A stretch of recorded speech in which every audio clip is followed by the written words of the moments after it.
So Cecil, when's the last time a movie straight up blew you away, man? About 5 minutes ago when we saw I'll Take Your Dead. Same.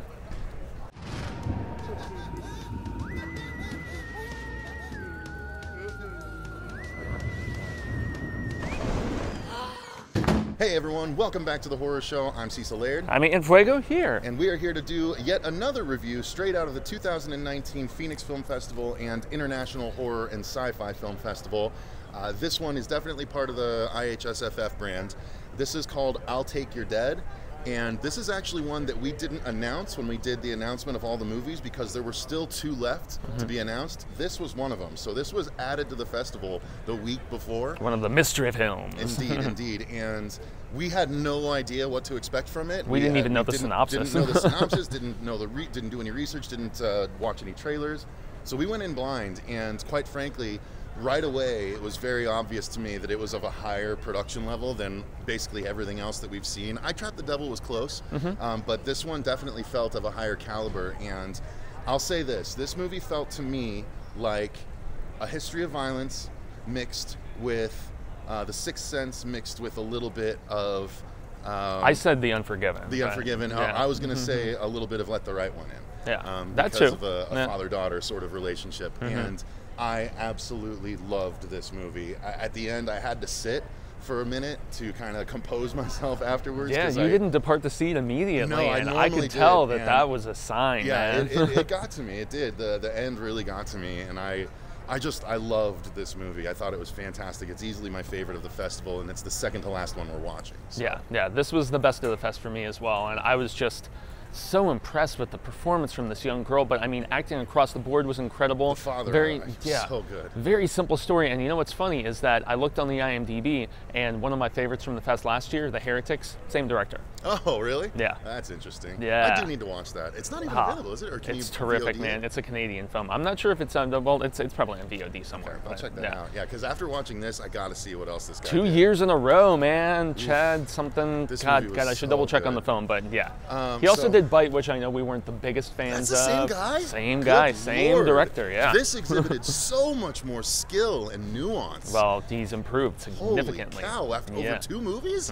That's huge. Heretics was fantastic, though. I love that movie. I mean, that's just a 1 movie improvement. It's got to be good. But okay, so let's get into the story here. Yes. So why don't you do this? Yeah. It's a very simple story. It's essentially about the fact that there is this father who has a young daughter, and he disposes of bodies for very unsavory people. He's known as the Candyman Butcher. Yeah, the Candyman Butcher. Yeah, so he's got like lye or butcher, whatever the hell it is, and he's like, he basically disposes of shady corpses, man, and that's really the simplicity of the premise. And yet the daughter has an uncanny ability to actually see some of the people he's disposed of, and that factors into the plot a little bit. And there is a woman who is basically dropped off, presumably dead. Turns out she ain't dead. And since he has kind of a heart of gold despite his unsavory, job and so on and so forth, he actually sews up the bullet wound and kind of holds her captive, but feels bad about it. And he's trying to decide what to do with her. Exactly, because that is a very precarious situation, right? They're like, oh, she's supposed to be dead, and she's not. The situation of it is that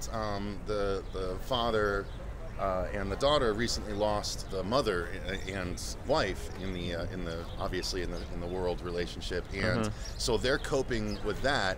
And this woman shows up who is kind of being held and is nice to the little girl because she's obviously wanting to escape, and so sees that kind as of a her bond means, forms, and then things turn up a little bit when she is able to contact someone on the outside and let them know where she is. And I don't want to go any further than that because I think, and that's about halfway in, so that's it is, and then it's how the rest of the movie plays out. When those people come a calling.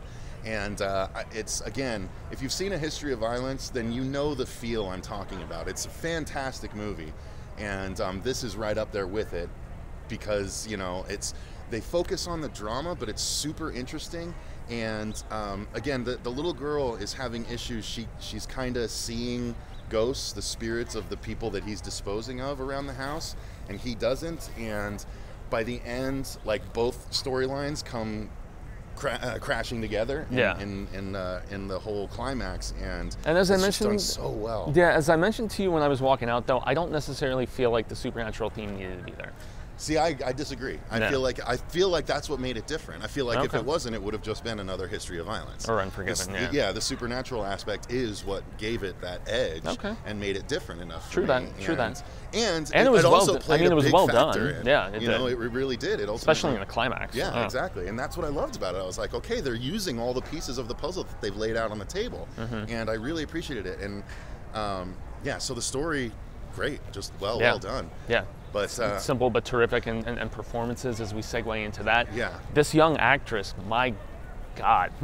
and she's terrific. She's playing 12 in the movie. I don't know how old Probably she like actually is. 16, 17, something like that. No way. You think? No way. She's got to be 15? 14. 14, 15? 14, 15. Okay. But I'll tell you what, in another 3-4 years, she's going to be breaking hearts because she's already got those high cheekbones. She's got like model-esque looks as a little girl, so it's crazy.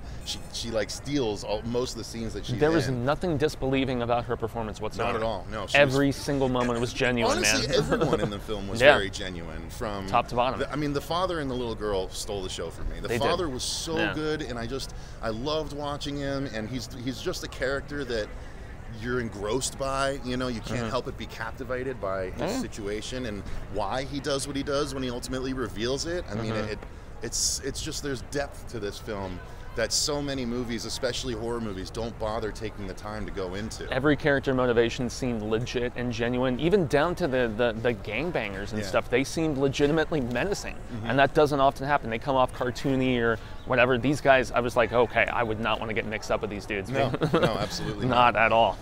But yeah, I mean, so even the gangbangers acting was great. The girl who ends up not being dead, Jackie, is really great. Yeah, I mean, everyone is just really, really impressive in this film. Indeed. So let's talk about the cinematography, because this was just a gorgeously presented film. Beautifully done, and I'm assuming it was filmed in the Great White North, but you know, I could be mistaken. They talk about El Paso quite a bit and whatnot. Yeah, and it takes place farmland that gets snowed on, so it's at least that far north. Yeah. But it's just gorgeous, and the set design and art direction of the whole film is just really beautiful to behold. Yeah, it's legitimately slick looking, man, I gotta say. And I mean, even when they got into just filming in the basement and some of the different things like that, I mean, it had scope. It had just a sheer glimmering brilliance to it. Absolutely. Yeah.